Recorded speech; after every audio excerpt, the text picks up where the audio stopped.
एलारन का जंगल बहुत पुराना था, इतना पुराना कि गांवों की दादी नानी जो उसके किनारे रहते थे उनकी कहानियों से भी पुराना।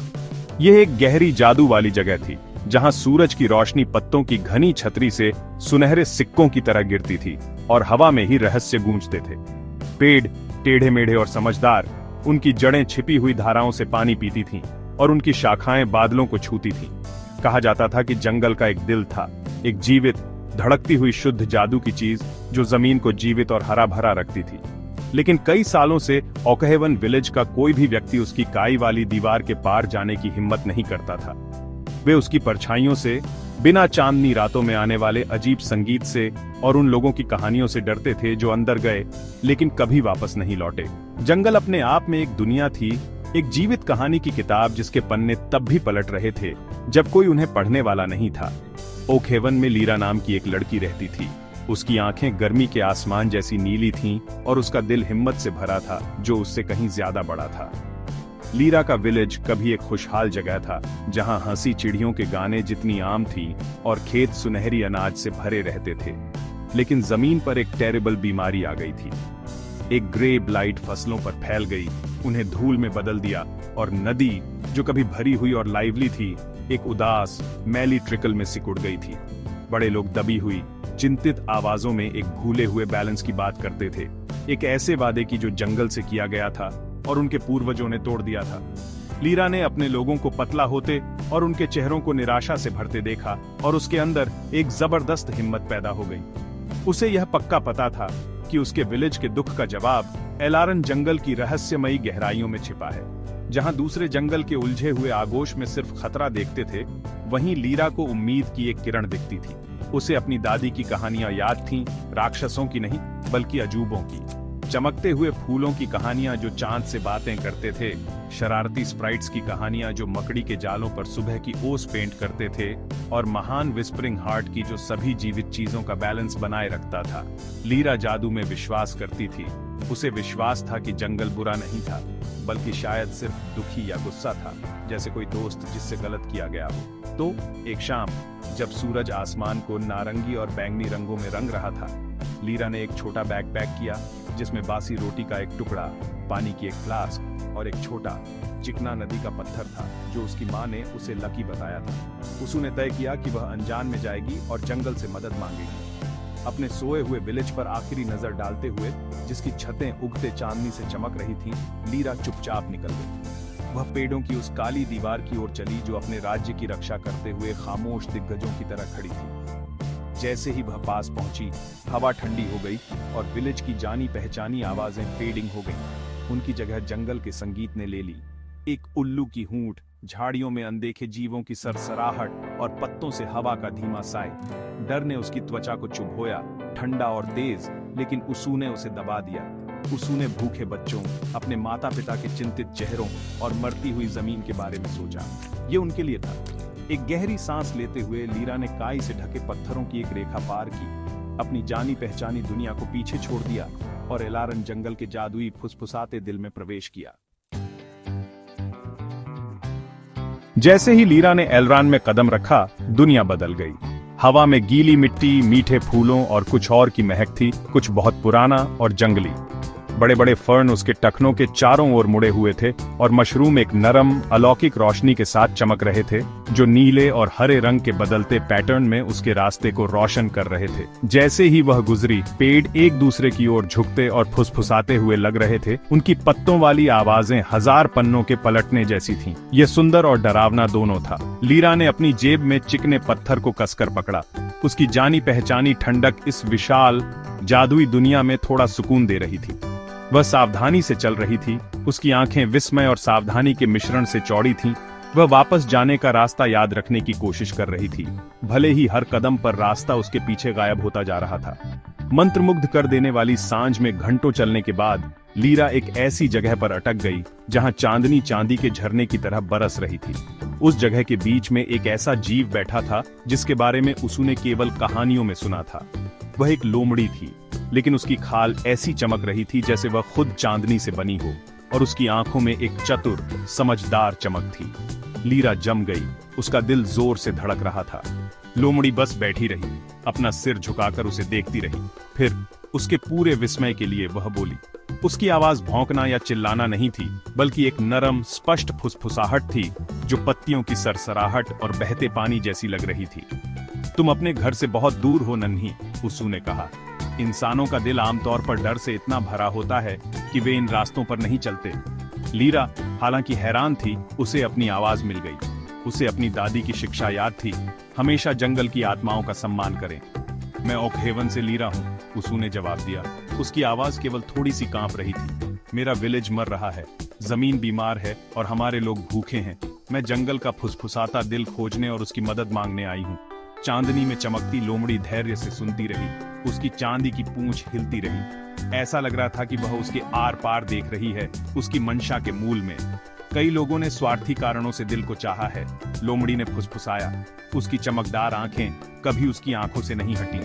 उन्होंने सोने के लिए, शक्ति के लिए, अनंत जीवन के लिए कामना की। जंगल ने उन्हें जवाब नहीं दिया। तुम्हें क्यों जवाब देगा? लीरा ने उसकी आंखों में देखा और अपनी आत्मा से बोली, मैं अपने लिए कुछ नहीं मांगती, मैं बस संतुलन बहाल होते देखना चाहती हूँ। लोमड़ी के चेहरे पर एक धीमी मुस्कान आ गई। तुम्हारा दिल सच कहता है, ओकहेवन की लायरा, यह दुर्लभ है। लोमड़ी खड़ी हो गई, उसकी चांदी जैसी खाल और चमकने लगी। दिल का रास्ता सीधा नहीं है, यह उन परीक्षाओं से घिरा है जो आत्मा को परखते हैं। तुम इसे अकेले नहीं ढूंढ पाओगी। एक ग्रेसफुल नॉड के साथ उसू ने जोड़ा, मैं तुम्हारी मार्गदर्शक बनूंगा। तुम मुझे सिल्वन कह सकती हो। लीरा को इतनी जबरदस्त राहत मिली कि वह लगभग घुटनों पर आ गई। वह अब अकेली नहीं थी। एक जादुई लोमड़ी के उसके मार्गदर्शक के रूप में असंभव यात्रा अचानक थोड़ी ज्यादा संभव लगने लगी। सिल्वन मुड़ा और छाया में सरपट भागा। उसका रूप गहरे अंधेरे में प्रकाश का एक पुंज था और लीरा उसका पीछा करने के लिए जल्दी से चल पड़ी। उसकी खोज प्राचीन पेड़ों की निगरानी में सचमुच शुरू हो गई। सिल्वन लीरा को जंगल में और अंदर ले गया, ऐसे रास्तों से जो असल में रास्ते थे ही नहीं। वे उलझी हुई जड़ों से होकर निकले जो सोते हुए ड्रैगन जैसी लग रही थीं, और उन्होंने गुनगुनाती धाराओं को पार किया जो अजीब, मंत्रमुग्ध कर देने वाले गीत गा रही थीं।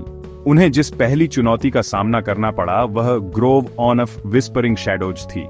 यहाँ पेड़ गहरे और मुड़े हुए थे और हवा में फुसफुसाहटें फैल रही थीं। परछाइयों ने लीरा के गहरे डर के बारे में बताया। उन्होंने उसे अपने विलेज की तस्वीरें दिखाईं जो पूरी तरह से धूल में बदल रहा था। उसके माता पिता उसका नाम भूल रहे थे और वह हमेशा के लिए जंगल में अकेली खो गई थी। आवाजें लुभावनी थीं, उसे वापस मुड़ने के लिए कह रही थीं कि उसकी खोज बेकार थी और वह सफल होने के लिए बहुत छोटी और कमजोर थी। लीरा ने महसूस किया कि उसका साहस डगमगा रहा है, उसके कदम धीमे हो रहे हैं, क्योंकि निराशा उसके दिमाग पर छाने लगी थी। जैसे ही उसकी अपनी असफलता के बारे में एक खास क्रूर फुसफुसाहट ने उसे लगभग रोक ही दिया था। सिल्वन की आवाज अंधेरे को चीरती हुई शांत और साफ सुनाई दी। वे केवल तुम्हारे डर की गूंज हैं लायरा, उनके पास कोई शक्ति नहीं है जब तक तुम उन्हें न दो। अपने दिल की सच्चाई सुनो, परछाइयों के झूठ नहीं। लीरा ने अपनी आंखें बंद कर लीं, गहरी सांस ली और विलेज के बच्चों के आशावान चेहरों के बारे में सोचा।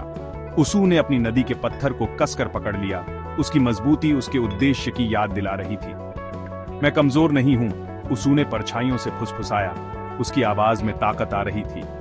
मैं अपने घर के लिए यहाँ हूं। जैसे ही उसू ने अपनी सच्चाई कही, परछाइयां पीछे हटती हुई सी लगीं, उनकी आवाजें गायब हो गईं। दमनकारी अंधेरा छंट गया और उसू ने आगे का रास्ता देखा जो फिर से साफ था। उसू ने अपने डर का सामना किया था और जीत गई थी। उनकी यात्रा जारी रही और जल्द ही वे एक ऐसे खुले स्थान पर पहुंचे जहां एक लड़का अपने पैर को लताओं से बने एक चालाक जाल से छुड़ाने की कोशिश कर रहा था, जो जितना वह संघर्ष करता था उतना ही कसता जाता था। उसके उलझे हुए भूरे बाल थे और उसका चेहरा मिट्टी से सूना हुआ था, लेकिन उसकी आंखें चमकीली और दृढ़ थीं। उसू ने अपना परिचय ब्रैन के रूप में दिया, जो जंगल के दूसरी तरफ के एक विलेज का शिकारी था, जिसका अपना घर भी इसी तरह के एक रहस्यमयी रोग से पीड़ित था। वह भी इलाज की तलाश में आया था। जंगल के दिल की पुरानी किंवदंतियों में विश्वास करता था। साथ मिलकर काम करते हुए लीरा की फुर्तीली उंगलियों और ब्रैन के गांठों के ज्ञान ने उसे जाल से छुड़ाने में मदद की। यह देखकर कि वे एक ही नेक खोज साझा करते हैं, उन्होंने एक साथ यात्रा करने का फैसला किया। ब्रैन का मिलनसार हास्य एक सुखद आराम था और लीरा एक और मानव साथी पाकर खुश थी। तीनों, लीरा अपनी अटूट आशा के साथ, ब्रैन अपने व्यावहारिक कौशल के साथ, और सिल्वन अपने प्राचीन ज्ञान के साथ एक दुर्जय टीम बन गए। उन्होंने मिलकर और चुनौतियों का सामना किया। उन्होंने बदलती हुई धुंध की भूल भुलैया को पार किया, जिसू ने इंद्रियों को भ्रमित कर दिया था, और एक चिड़चिड़े बूढ़े नदी के ट्रोल की पहेली को सुलझाया, जिसू ने मार्ग के बदले में एक कहानी की मांग की थी। हर चुनौती को पार करने के साथ उनकी दोस्ती का बंधन मजबूत होता गया। लीरा ने सीखा कि साहस का मतलब डरना नहीं था, इसका मतलब डरना और फिर भी आगे बढ़ना था। ब्रैन ने सीखा कि क्रूर बल हमेशा जवाब नहीं होता और जंगल के शांत ज्ञान को सुनना महत्वपूर्ण था। वे अब सिर्फ दो अजनबी और एक जादुई लोमड़ी नहीं थे, वे एक साझा पवित्र मिशन पर दोस्त थे। कई दिनों के सफर और बहुत सी मुश्किलों के बाद सिल्वन उन्हें एलारन जंगल के ठीक बीच में ले आया। यहाँ के पेड़ सबसे पुराने और सबसे शानदार थे। उनकी शाखाएं ऊपर एक गिरजाघर जैसा गुंबद बना रही थीं। इस पवित्र जगह के बीच में एक बहुत पुराना विलो का पेड़ खड़ा था। उसकी चमकती पत्तियां चांदी के झरने की तरह नीचे गिर रही थीं। उसके आसपास की हवा में एक धीमी लयबद्ध ऊर्जा महसूस हो रही थी, जैसे एक धीमी और स्थिर धड़कन। ये वही था, जंगल का फुसफुसाता दिल। ये कोई रत्न या चीज नहीं थी, बल्कि विलो के इस महान पेड़ में बसी एक जीवित, सांस लेती आत्मा थी। जैसे ही वे पास आए, लीरा को पेड़ से एक हल्की, दुख भरी धुन सुनाई दी, दर्द और असंतुलन का एक गीत। जंगल की बीमारी का और बदले में जमीन के रोग का कारण साफ हो गया। महान विलो के आधार पर एक गहरे नुकीले क्रिस्टल का टुकड़ा उसके तने में धंसा हुआ था, जो एक बीमार बैंगनी रोशनी से चमक रहा था। यह एक जहरीले खंजर जैसा था जो पेड़ के दिल में घुस गया था और उसकी जीवन शक्ति को सोख रहा था। सिल्वन ने बताया कि यह शुद्ध मानवीय लालच का एक टुकड़ा था, जिसे बहुत पहले किसी ऐसे व्यक्ति ने छोड़ दिया था जिसने जंगल का जादू खुद के लिए चुराने की कोशिश की थी। यह टुकड़ा ही फुसफुसाते दिल को धीरे धीरे मार रहा था, प्राकृतिक संतुलन को बिगाड़ रहा था और उस सड़ांत का कारण बन रहा था जो लीरा और ब्रैन के गांवों तक फैल गई थी। जंगल को ठीक करने के लिए इस टुकड़े को हटाना जरूरी था, लेकिन इसकी एक बहुत बड़ी और भयानक कीमत थी। उस टुकड़े का जादू जहरीला था। सिल्वन ने उन्हें चेतावनी दी कि जो कोई भी इसे हटाने के लिए छुएगा, उसकी अपनी जीवन शक्ति खत्म हो जाएगी। वह टुकड़ा उनकी सबसे खुशहाल यादें, उनकी हंसी, उनकी खुशी सब सोख लेगा और पीछे एक खाली शरीर छोड़ जाएगा। यह आत्मा का बलिदान था, एक ऐसी कीमत जो किसी के लिए भी बहुत ज्यादा लग रही थी। ब्रैन ने उस टुकड़े को देखा, उसका चेहरा पीला पड़ गया था। उसने अपने परिवार और उस जीवन के बारे में सोचा जो वह जीना चाहता था। डर ने उसे रोक लिया। लीरा ने रोते हुए विलो को देखा, उसके दर्द का गीत सुना और अपने मन में अपने भूखे पड़ोसियों के चेहरे देखे। उसे पता था कि उसे क्या करना है। उसकी यात्रा किसी जादुई इलाज को खोजने के बारे में नहीं थी, बल्कि यह समझने के बारे में थी कि ठीक होने के लिए बलिदान की जरूरत होती है। अपनी आंखों में आंसू और दिल में दृढ़ संकल्प के साथ लीरा आगे बढ़ी। उसने ब्रैन को अलविदा कहा और उसकी दोस्ती के लिए उसे धन्यवाद दिया। उसने सिल्वन को प्यार से सहलाया, जो उसका मार्गदर्शक और रक्षक था। उसने धीरे से कहा, जंगल ने मुझे उम्मीद दी। यह सही है कि मैं भी कुछ वापस दूं। इससे पहले कि ब्रैन उसे रोक पाता, उसने अपने दोनों हाथ गहरे क्रिस्टल की ठंडी, नुकीली सतह पर रख दिए। बैंगनी रोशनी का एक तेज चमक उठा और एक असहनीय ठंडक उसके शरीर में फैल गई। उसने महसूस किया कि उसकी सबसे खुशहाल यादें, नदी के किनारे खेलना, उसकी माँ की लोरियां, गर्मियों की मीठी बेरी का स्वाद, एक एक करके उससे खींची जा रही थी। उसने चिल्लाया जब खुशी दूर हो गई और एक खालीपन पीछे रह गया। लेकिन जैसे ही उसकी आत्मा खाली हुई, उस टुकड़े की पकड़ ढीली पड़ गई और एक आखिरी बेताबी भरी खींच के साथ उसने उसे पेट से आजाद कर दिया। जैसे ही वो टुकड़ा अलग हुआ, वो काले धूल में बदल गया और एक अचानक हल्की हवा से उड़ गया। एक प्योर सुनहरी रोशनी की लहर उस बड़े विलो पेड़ से निकली जो गर्म और जिंदगी से भरी थी। विस्परिंग हार्ट की दुख भरी धुन एक जीत भरे खुशहाल गाने में बदल गई जो पूरे जंगल में गूंज उठा। पेड़ों के पत्ते और ज्यादा हरे लगने लगे, जंगल के फर्श पर तुरंत नए फूल खिल गए और हवा हीलिंग और ताजगी की मीठी खुशबू से भर गई। पर लीरा जमीन पर गिर गई, पीली और शांत। उसके बलिदान ने जंगल को ठीक कर दिया था, पर उसने अपनी रोशनी भी ले ली थी। ब्रैन उसके पास भागा, उसका दिल दुख और एहसान से भर गया, पर जंगल भी एहसानमंद था।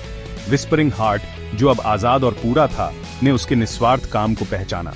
एक अकेली चमकती सुनहरी पत्ती उस बड़े विलो की सबसे ऊंची टहनी से अलग हुई और धीरे से नीचे तैरती हुई आई और लीरा के सीने पर आ गिरी। जैसे ही उसू ने उसे छुआ, सुनहरी रोशनी ने उसके शरीर को घेर लिया, उसके अंदर बहने लगी। उसू ने उसकी खोई हुई यादें वापस नहीं की, वो एक कीमत थी जो चुकानी पड़ी, पर उसू ने उसके अंदर के खालीपन को कुछ नया भर दिया, खुद जंगल का प्योर बेदाग जादू, एक शांत समझ, सभी जीवित चीजों से गहरा जुड़ाव और एक शांत सुकून उसकी आत्मा में बस गया। लीरा की आंखें खुल गईं, बच्चे की तरह चमक के साथ नहीं, बल्कि किसी ऐसे की शांत पुरानी नजर के साथ जिसने जादू और खुद जिंदगी के दिल में झांका था। ब्रैन और सिल्वन के साथ उसकी वापसी की यात्रा शांत थी। जैसे जैसे वे चलते गए, उन्होंने जंगल के ठीक होने का चमत्कार देखा जो बाहर की तरफ फैल रहा था। नदियां फिर से साफ और तेज बहने लगीं, दूर के पेड़ों के पत्तों पर लगा रोग पीछे हट गया और जमीन ने खुद राहत की सांस ली। जब लीरा और ब्रैन आखिरकार जंगल के किनारे पहुंचे और अलग हुए, हमेशा दोस्त रहने का वादा करते हुए, लीरा ने पीछे मुड़कर सिल्वन को देखा जो एक आखिरी सम्मानजनक अलविदा के लिए अपना सिर झुका रहा था, इससे पहले कि वह अब जीवंत और हरे भरे जंगल में वापस गायब हो जाए। जब लीरा ओकहेवन में आई तो उसका खुशी के नारों से स्वागत हुआ। नदी में पानी बरा रहा था, धूल भरे खेतों में हरियाली के संकेत दिख रहे थे और उम्मीद बहुत समय बाद पहली बार उसके लोगों के चेहरों पर लौट रही थी। लीरा बदल चुकी थी, वह ज्यादा शांत, ज्यादा विचारशील थी और हवा की भाषा और उगते बीजों के राज को समझती थी। उसे अपने बचपन के खेलों की खास खुशी याद नहीं थी, पर उसे अपने घर की सेहत में एक गहरी, ज्यादा जबरदस्त खुशी महसूस हुई। उसू ने अपने विलेज को वो सबक सिखाए जो उसू ने सीखे थे, जंगल का सम्मान करना, प्रकृति के साथ संतुलन में रहना और ये समझना कि देना उतना ही जरूरी है जितना लेना। ओकहेवन फला फूला, उसके लोग जंगल के किनारे के सच्चे रखवाले बन गए। लीरा एक किंवदंती बन गई, वो लड़की जो हिम्मत के साथ जंगल में गई और समझदारी के साथ लौटी। उसकी कहानी एक याद दिलाती है कि सबसे बड़ा जादू एक निस्वार्थ दिल में होता है और दुनिया का संतुलन सबसे छोटा इंसान भी बहाल कर सकता है।